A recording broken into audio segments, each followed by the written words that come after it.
conversar com diferentes pessoas, entre outros pensionados, e tur ta expressar com contento não somente que pensão e remédio, pero também que hecho de preço de gasolina com a barra em May 2025, tur essa aqui não notícia ng alentador e com a seguro tawag diferença e alívio de na carteira.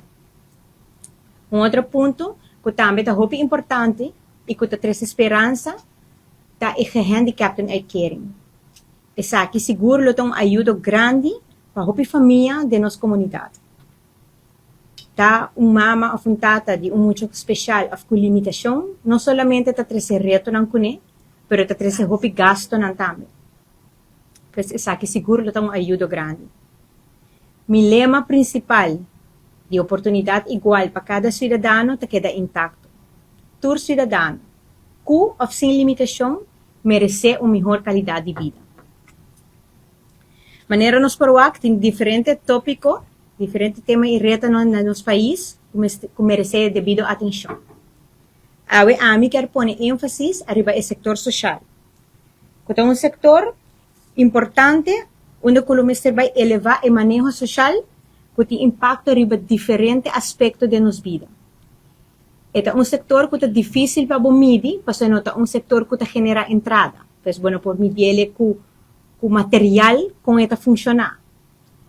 Lo qual, se nos por medir a qualidade de vida de nossa comunidade.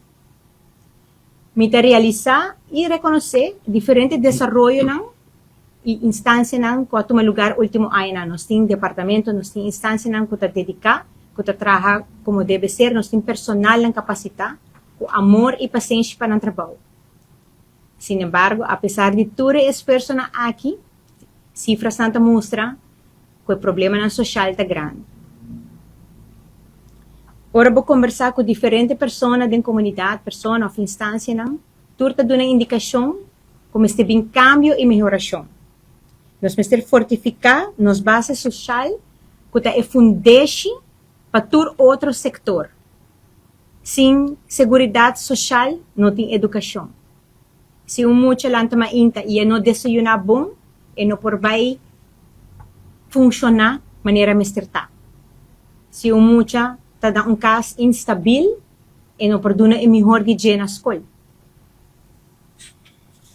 Sem sostém social, nós não temos mercado laboral duradouro.